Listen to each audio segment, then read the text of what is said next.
Okay, here I'm going to show you a few tricks on bringing your handwritten type or your hand-drawn images into Illustrator to work with.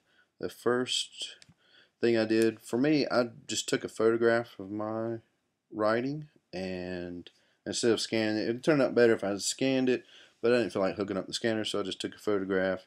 You notice the background's not pure white, it's a little bit grayish, so you can edit that in your image adjustments, brightness, contrast, or levels. I like levels better. It gives you a little more fine tuning of bringing in your white and keeping your dark, and then you can adjust this for the amount of contrast. Alright, so one trick I did with mine is, let's see if we can undo what I did. I selected everything. Let me just step back again.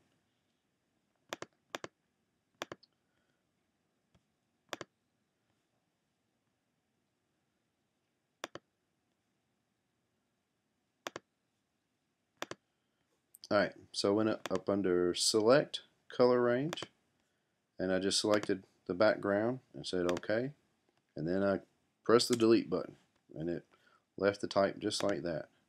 Now if you did it with pencil or something that's not real dark, you may want to take your layer and create a new layer of the same thing above it. It's going to make your whole image a little bit darker, or you can move it to the left or right a little bit and thicken it up. And so there is clear typing. You just save that as a PDF file, and it'll keep, or not PDF, but your Photoshop file, and it will keep that transparency when you bring it into Illustrator. Another technique for doing that is with my signature. I went to Image after I pasted it in there, and I made it darker. You can see all these layers over here that I created. But under Image Mode, go to Grayscale, and you can merge or don't merge. I'm going to go ahead and merge. And then go to Image Mode, Bitmap. And we're going to save this as a bitmap TIFF. And I went ahead and bumped this up to 600 pixels per inch.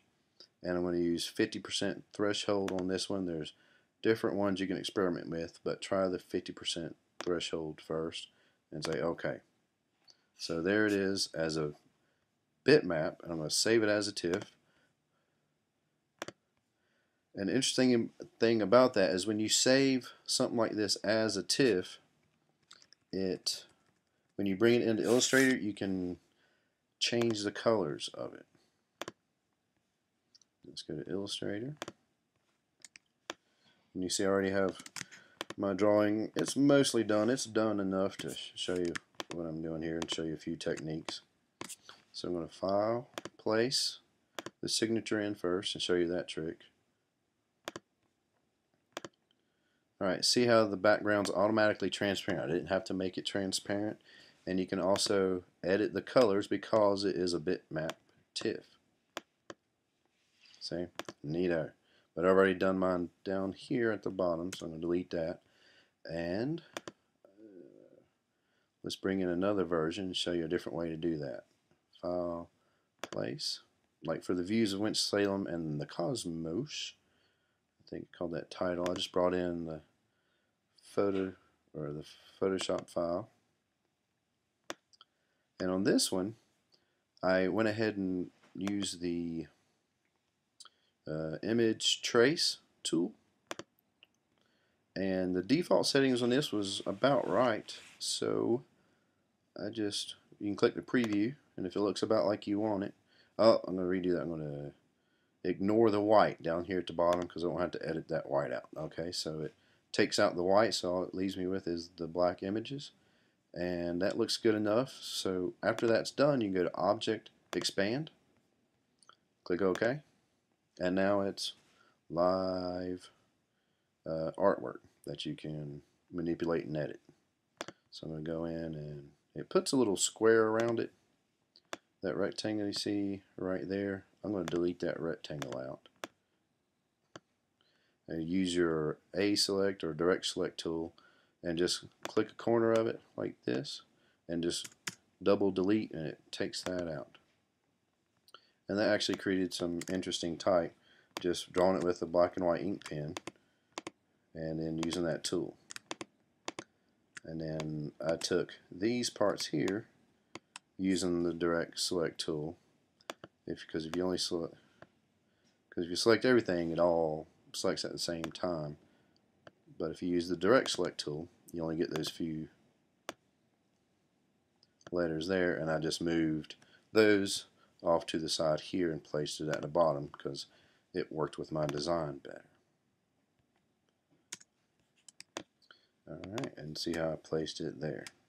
So there's a few techniques for bringing those images into Illustrator, and it can work the same if you did like a pencil or pen and ink drawing for your hand-drawn version. I did a painted version, and here's my Illustrator created type.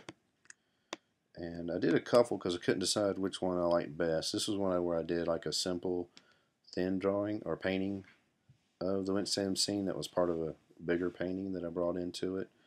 Let's see what the other version looked like. There, and this how I laid out the other version. This is like an acrylic painting I did last year that was a very similar scene to the other one. But you guys can do yours however you want that you think is going to make it an interesting illustration. And if I zoom in here, you can see the amount of detail. Like, I still got a few little pieces of the RJR building here, and there's still more detail to go on the back of this, but I'll get to it. Alright.